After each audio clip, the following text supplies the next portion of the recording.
Who is with Vinny Fiorenza? There's a lot he doesn't know. There's a lot he wants to know. This is a podcast where he tries to learn from people who know things he doesn't. He'll be focusing on people from the worlds of business, entertainment, and the arts. His guests are people he finds fascinating and that he believes will bring value to others. Join him on the journey on finding out who is.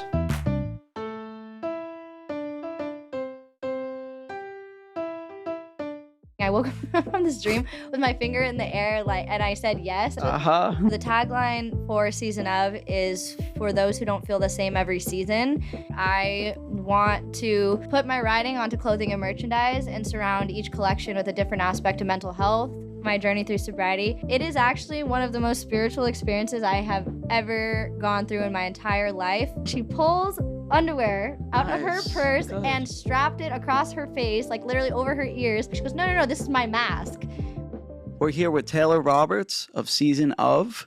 We're going to get into all 4 seasons with Taylor. Yay. Immediately. Tell us all about them. Hi, I'm happy to be here. I'm Taylor. Thank you for that introduction, Vinny. Of course. Yeah. I always like to ask everyone, just so we could get the origin story. Where are you from? I am from Los Angeles. I was born and raised here, and I moved out of state for college in Montana. Post-grad, and moved back to LA. Montana. What was that like? It's definitely, okay, people talk about coming from other countries being a culture shock. Moving from LA to Montana is like a total culture shock. Before going, I thought everyone just rode horse and buggy everywhere. Oh my God, that's horrible. That's good.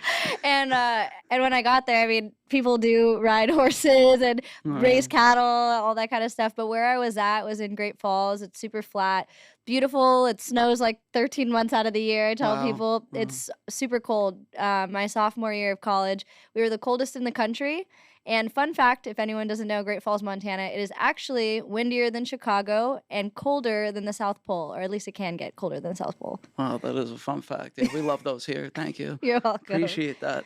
When you grew up here in LA, how would you say like your classmates described you? Like, what were you like? Were you this outgoing? Ooh, well, I would first ask you at what age. Oh, that's a good response. But overall, I would say my earliest memory reminds me of 8th grade. You know how they do most likely to be? Yeah. And I remember I was voted for 2 different things, which this is going to be a full circle moment. Either one of them was Motormouth. Oh, yeah, that's you for sure. That's me. And the other one was most likely to have her own reality talk show. Oh, wow. Yeah, you got your podcast. Wow. Now here we are. But and I remember hearing both of those as a kid and feeling like, oh my gosh, people think I'm annoying and I talk a lot. And now I embrace it. I get you a matcha.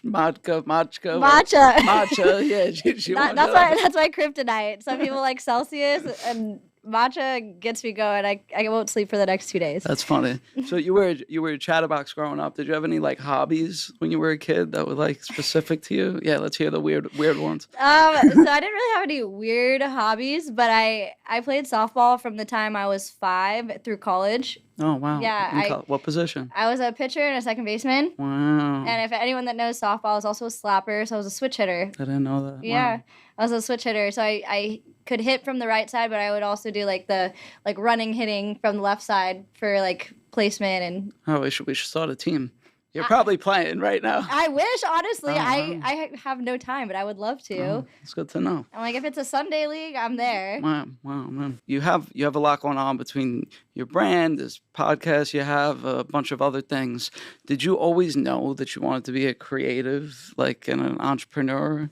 No. No? Okay, that's funny. It's funny because from an early age, my mom, a typical kid thing, like, I'm going to be a doctor when I grow up, or, oh, Mom, I want to be like Jesus and have a child named Mary. And like, that just as a kid, I had no idea. But I always had a very visual and imaginative way to me.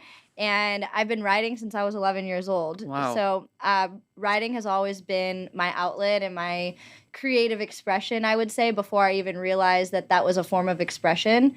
I was writing poetry, like I said, from like 11 years old. And then I hadn't really written in a while. And I found myself a lot of times when I was writing that it was usually from an emotional place and just a way to release. And when I graduated college, there was a lot going on with my family, and I had this interesting craving for like a creative outlet. And it's almost like it was like I need to put some thought to paper. Yeah. I need to get something out. And I remember a friend of mine was like, I remember you talked about, you love writing.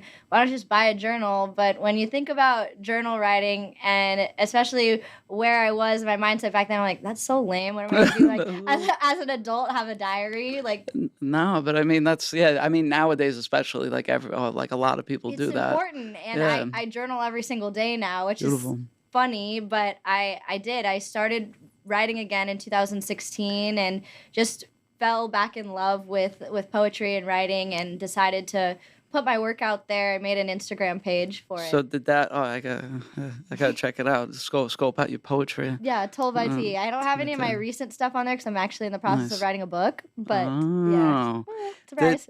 Did the writing translate at all to you starting the brand, seasonal? Actually, the brand, the reason for the brand comes from my writing, actually. So tell us what that means. Yeah.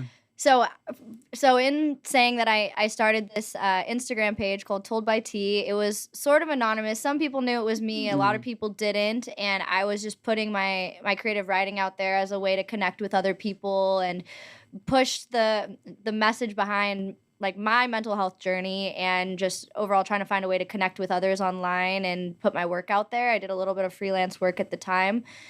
But I knew that I wanted to, because I was getting good responses every time I would do like a weekly poetry post on my page. And I felt like I wanted a way to expand my work and reach more people with my message.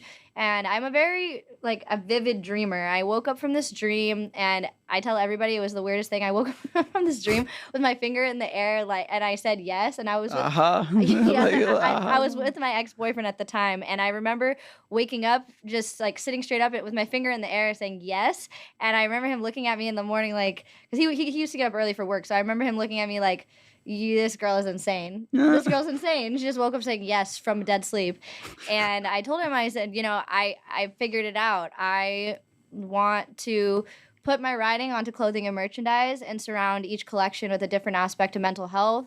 I want to name it Season of, keep it open-ended so that I can connect with other people who have a message to share, whether it be surrounding mental health, trauma healing, and anything that we could help other people with. Nice. When did you start it? So I filed my LLC in, I would say, August of 2020. I actually launched my website and my business January of 2021. Nice. Pretty recent. That's good. Yeah, just a little over 2 years. So, what is? I know we went into a little, but what does the brand mean to you? Like, yeah, give us that, because obviously it must be a little emotional in a way. It can be. So, I mean, it definitely has a lot of meaning behind it. So, the tagline for Season of is for those who don't feel the same every season. And I stand very strong and true to that because I have had a really, really wild journey with my mental health. And there's some people that have known me for years and now, and it's like a 360. I've always been me. I've always had the same heart. But just overall, me from a mental perspective, I've never felt better. And I know that I struggled silently for a really, really long time. And like I said, my creative expression is through my writing. So if I can create something that I can inspire others, be inspired by, create community, and just make something that gives other people hope, that's really what I'm after. Yeah, I mean, that's incredible. I feel, I'm happy to be here with you. What are the big goals with the brand, or I guess you could say short term, long term, like with day to day? Yeah. So the brand started out, Season of started out as a brand. I'm now expanding it to being not only a media outlet, but an event outlet as well. I just threw a 200-person wellness event on June 10th. I'm partnering with a non-alcoholic event company, and we're going to be doing a series of events, first one being September 10th. And I overall want to make Season of like an umbrella, like a one-stop mental health hub So whether you're connected to something by what you wear, what you hear, what you see, what you go to, anything that creates community and is like a lifeline for other people, that maybe therapy is not your thing. Maybe talking to people isn't your thing and you're not ready yet, but you just want overall a community or something to look forward to. I want people to know that Season of is that in any facet. You had this event back on June 10th. Like, what were some of the people that came there? What went on there? And, like, you know, what could people expect at a future event? Yeah, absolutely. So another thing about the events that I'm throwing is I want to, again, create community. And the way that I marketed the event, so it was actually based on this collection. It was collaborative with another friend of mine who actually owns a brand as well. Shout out Jordan with Cozy. We coined this collection, which says "You deserve to be happy too," and we marketed our event overall as being a gathering as opposed to an outing. Okay. And I wanted it to be a gathering that felt like as comfortable as a night in. So you could come alone, you could come with friends, but either way you're leaving with a new friend or two. And the event itself, so we had an open cocktail and mocktail bar with a juice sponsor, wellness juice sponsor. Oh, nice. We had 4 performances, one being a spoken word artist who I've actually collaborated with in the past. He owns a mental health charity called A Mind's Pursuit, and he's a spoken word artist himself. Awesome guy. His name's Mikey. And he also has a podcast too, so it's all full circle. Yeah, there we go. So he was not only the MC for the event, but he started out with a mental health forward spoken word, and then we went into 3 different music artists, all like a hip hop R&B vibe, and that was a good way to also bring people together. I love music, and I Is that your type of music, like hip hop, R&B? That's what I grew up on, and I definitely am like 0 to 100 with my music. Either I'm like Sam Smith to Gucci Mane. It doesn't. Oh, that's a spectrum there. That if that doesn't give you any kind of indication of my personality. But that's so funny. But overall, like we had a 360 photo booth. We had food vendors. You guys were rocking and rolling. It was awesome. It was definitely. My mom was there with a bake sale table. That's good. Yeah, you need that. Yeah. What was she selling?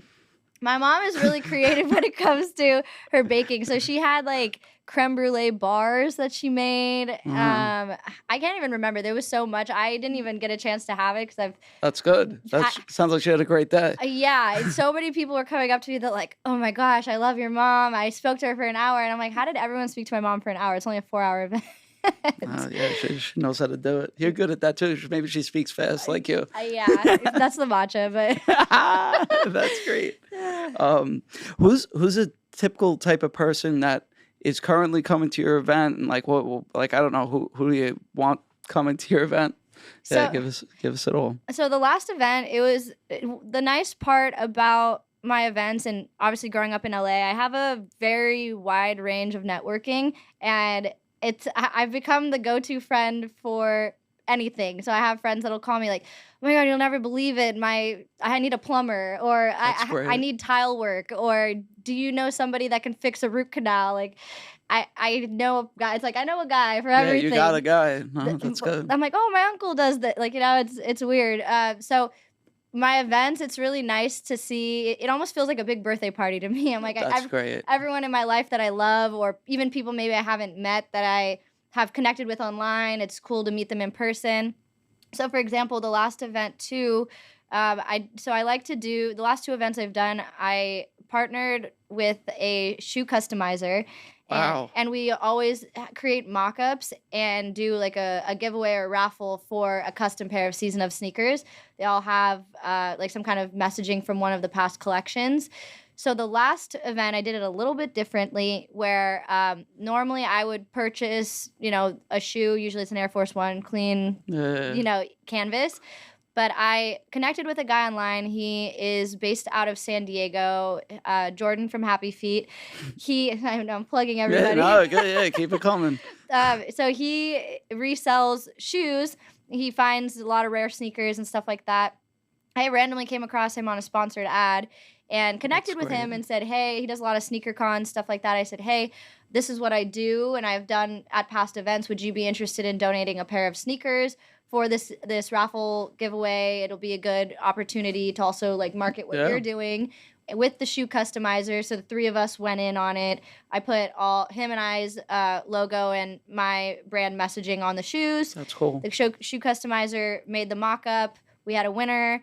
I'm actually picking up the shoes on Tuesday and planning to hand deliver it to the girl who won. She's in San Diego. Oh, and nice. Just getting a chance to, give it to the girl in person. Can't go wrong with AF1s. Right. Well, this one is actually, they're like gray and white dunks. Oh, okay. Cool. So a little bit different, but. Low top, high tops, right? Low tops, actually. Oh, okay. Yeah, cool. I'll show you a picture there. Yeah, nice. Super cool. With season of, how do you come up with like the designs of the set? I know you write your poetry, but just give me that I don't know, the experience of that. Yeah, like, absolutely. How do you choose?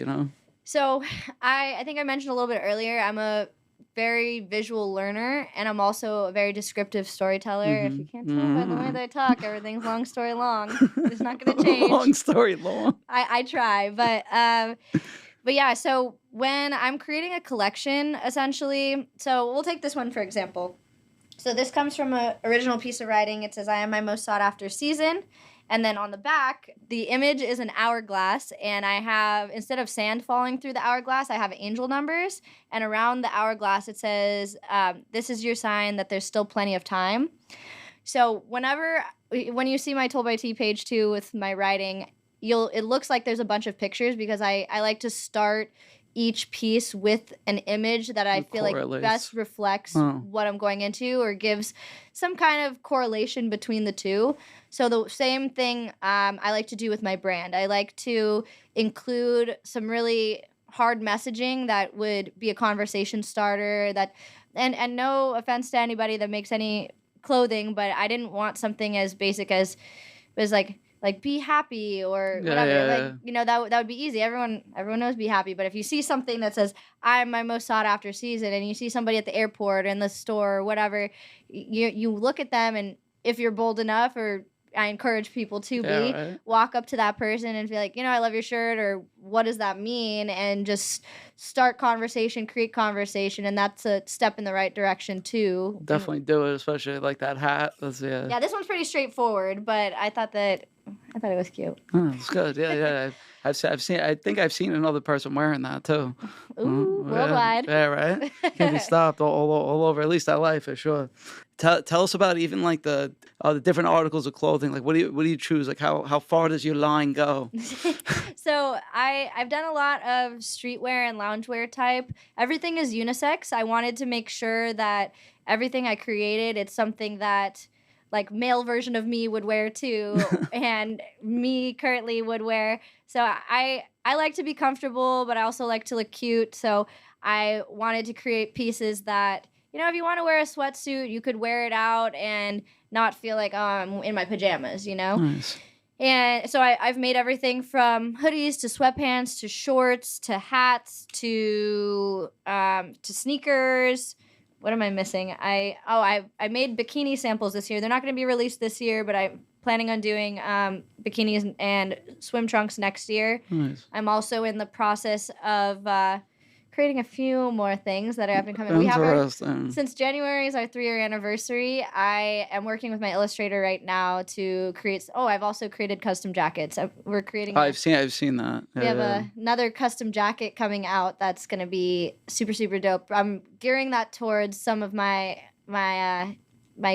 peeps that have been with me since the start, so they'll have some exclusive access. So you mentioned your illustrator. Like, do you have a lot of people on your team? Like, what's the story there? Are you like a one-woman show? Like, what's the deal? It's a hybrid situation. Nice. I would say that one piece of advice I've been given by some figures in my life that I look up to, they've all told me that, like, you're nothing without a team. It's so important to build a team around you.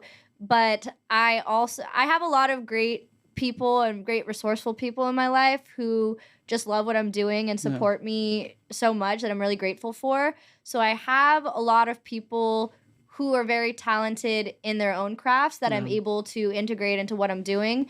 I wouldn't say, like, contracted wise, it's like this is my this person, this is my this person. But I have a lot of go-tos that are. You got a guy. That I've got a guy, I've got a girl who can help me in certain areas and are just as excited about my crazy endeavors as I am. So. It's good. It's not you building the community is it's a fun journey within itself. Yeah, you know all about it. Yeah, no, we've been working at it. That's how we met. Yeah. Tell us about a little bit. I don't know if you want to open up or whatever about your mental health journey. Like what led to season of. Yeah. Well, how much time do you have? Is the that's a good question. And for any tearjerkers out there, we'll give you a disclaimer because we'll see where this goes. So one of the major things that I'm super excited and proud to talk about, back in May 15th is my sober anniversary. I am over 2 years sober from alcohol and extracurriculars. I had a lot of fun. I started partying at a really young age. I started partying, I don't know if I'm allowed to say this, but like 15, 16 years old. Say whatever you want. Yeah, like 15, 16 years old, and was going pretty hard up until, almost 2.5 years ago. May 14th. Yeah, up until May 14th, pretty much. And I know that one thing that I think is important for people to know whenever you hear someone say, I'm sober, you think of recovery. And in my case, I'm not in any recovery type classes or community. It was overall a lifestyle change that I wanted to make. Mm-hmm. I never felt like I was addicted to anything in particular. I just felt like I was using substances as a way to escape from a lot of my problems and a lot of trauma that I endured at a really young age. Okay. I experienced grief and loss at a really young age as well. So just being young and navigating through a lot of those feelings and not, again, struggling very silently because I've always been seen as a very happy figure and a very happy-go-lucky type person. Oh. But a lot of people didn't know how bad I was struggling for a really long time. That's the way it goes a lot of the time. Usually it does, the happiest people, you never know that they have a lot of demons that they're fighting. And, I struggled very silently for pretty much 2 decades with my mental health. And my sophomore year of college, it was bad to a point where I felt like I was just living in this like cloud of doom, and not to mention I was drinking and smoking weed and whatever else at the time. So I went in for a normal doctor's appointment, and then I had asked the doctors out there in Montana. I saw 2 different doctors just for second opinions and stuff, saying, hey, I didn't really understand. I was still young, I'm like 19 years old at the time, maybe 18. And ask the doctors, this is how I'm feeling, and this is how I've felt for a really long time. I've never really opened up to anybody about this. This is a little bit about my journey and what I feel and some of the flashbacks that I experience. What can you tell me based on your, medical experience? Diagnosis. And both doctors at different times told me, they had me answer a few questions, of course, and they both told me, like, you suffer from clinical depression and you suffer from, really bad PTSD. And I always thought of something like PTSD as being like, okay, that's something that people who've gone to war and stuff like that experience. You don't think of like being a 19-year-old woman who's experienced certain things at a young age to being diagnosed with something like that. Trauma. Right. You just thought, oh, it's something horrible that happened to me. Life goes on. But since then, I had added psychology onto my minor. I was a business major, psychology minor, and just really wanted to learn more about the brain, not only my own, but other people's, and give myself a chance to add a second wind and a way to better communicate with others and, make a better life for myself. I'm glad I have you on here so you could say that. Thank you. Yeah, I'm sure a couple other people appreciate it. You say you got into psychology. Do you have any, like, say, mental health heroes? Like people that you've, I don't know, maybe studied or seen or like heard a certain thing from? They're like, wow, that really makes sense to me. I'm really bad with names. Oh yeah, she says this all the time. I'm really bad with names. But in my journey, I would say that there are a few maybe artists. I connect a lot to music, and I think that there are a lot of artists who, write really profound lyrics or write about their journeys that have spoken to me in certain ways. And I would say that from a business standpoint, I would say Jay Shetty is somebody that I really am fascinated by. And if you haven't, checked out Jay Shetty. I don't know the artist. So Jay Shetty he's a podcast host. He's written tons of books. But the interesting part about his journey is he started out as studying and was a practicing monk. And basically left I don't know, I forgot what it's called, like the monastery? Monastery, essentially. Left the monastery to basically and take what he learned as practicing as a monk into doing something bigger. And now, he has a podcast, he's written books, and his teachings are incredible. I've always connected a lot to Hindu and Buddhist beliefs, and I think that there's so much to be learned without it being like a super religious type way. I just think that they're good practices in general. So I think that overall, Jay Shetty is a really positive figure in the mental health community. A few artists, I actually really connect to Black Bear because he's another one. I guess I don't know anything. So that's funny. Black Bear he started out as a ghostwriter. He actually he wrote part of Justin Bieber's Journals album. Like he's written for so many big artists artist I know that Justin Bieber. I knew that one. That you wouldn't even realize. And he decided to branch off. I'm sure he still ghostwrites, but he decided to branch off and start putting out his own music. Nice. And he has pancreatitis, or however you pronounce it. It's so horrible. But he has a lot of complications with that. And he was a really, really bad drug addict for a long time. And he's sober now. He has a beautiful wife and 2 kids. And he makes kind of like I would say like rap popish music, less like hardcore rap and more lyrical rap, I would say. But the way that he writes a lot about his journey through drugs and while he was on drugs, and he writes in a very visual and illustrative way that makes you like wonder, and there's a lot of up for interpretation type things with his music. He also has this project with Mike Posner called Mansions. They come together as this duo, and they both talk about their mental health journey too. Mike Posner is another incredible figure for mental health. So what? Thank you. You're welcome. Sorry. No. We need it. We want it all. What has the sobriety done for you? Oh my gosh. Yeah. How much time do you honestly, I tell a lot of people who ask me about my journey through sobriety, it is actually one of the most spiritual experiences I have ever gone through in my entire life. I've never felt like I was somebody that needed drugs or alcohol to be social, but I didn't realize until I stopped everything how much social anxiety I had to go into situations sober just because it was like a habitual crutch that I had.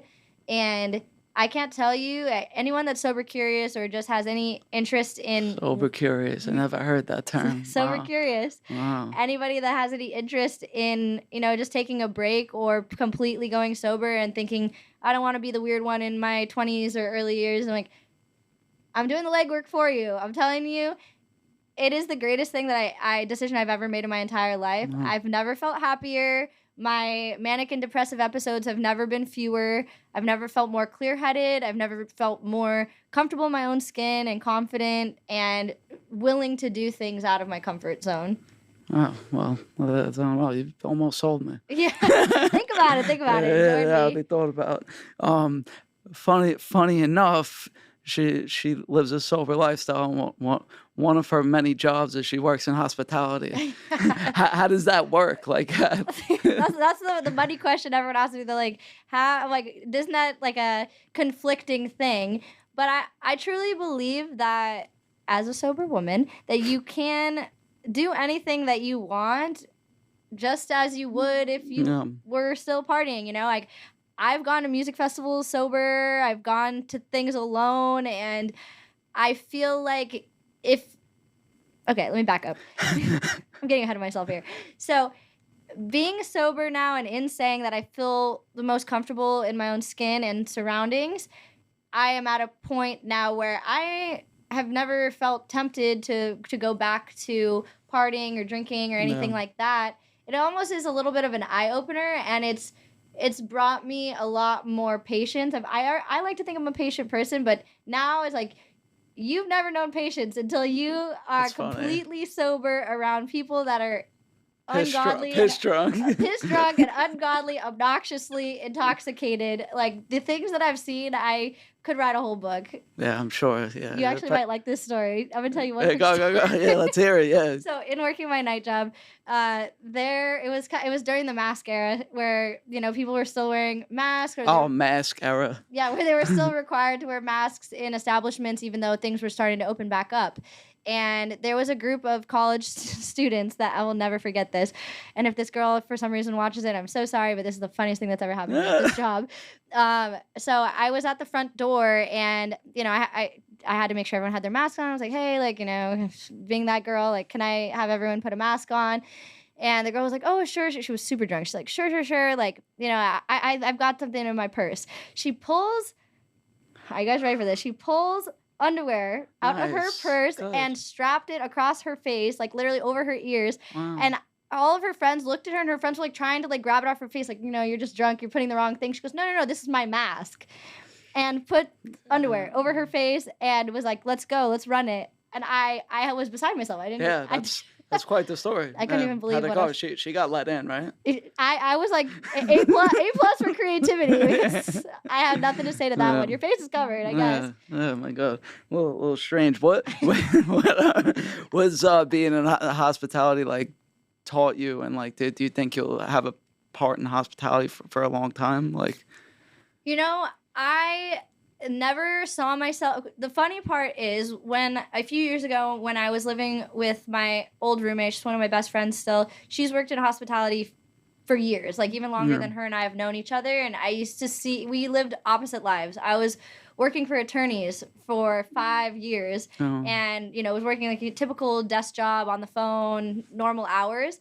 And she would come home sometimes 3 and 4 in the morning. And I remember being like, that is not a sustainable lifestyle. And I would tell her, I'm like, don't you hate staying up all night? Blah, blah, blah, blah. Never, ever, ever. Years later. Yeah.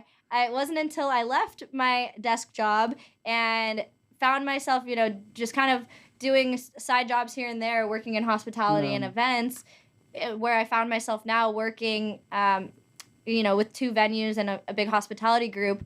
I love it.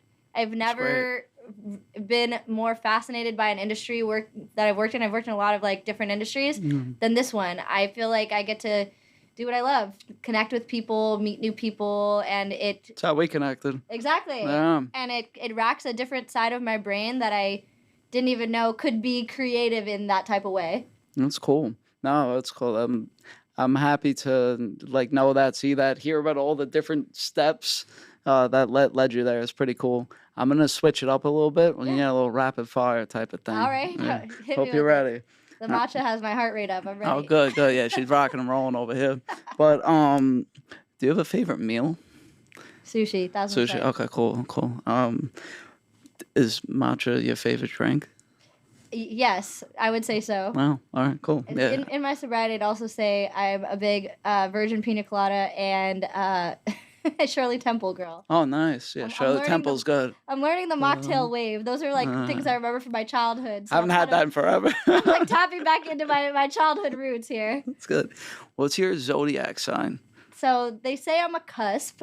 My birthday is May 22nd. For all of the fearful ones, I am a Gemini, but I'm technically a Gemini-Taurus cusp. Cool. I'm trying to learn about those, but like I'm really not putting in the effort, but we'll see where it goes. It's a deep dive. Yeah. We'll see when I really feel like it.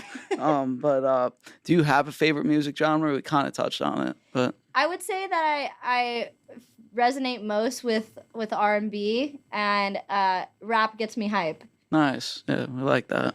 Do you have a favorite vacation spot? I know you kind of like to travel. I have made it a goal of mine to travel more often because I didn't for a long time, and I kind of let work consume me. Yeah. Honestly, I love being anywhere that's tropical, anywhere beachy. That's where my heart and my I feel the most free. I get it. Yeah. So anywhere tropical, I would say. Something a little bit more foreign that I've traveled to and less tropical but still beachy was Tel Aviv, Israel. It's beautiful place, beautiful culture.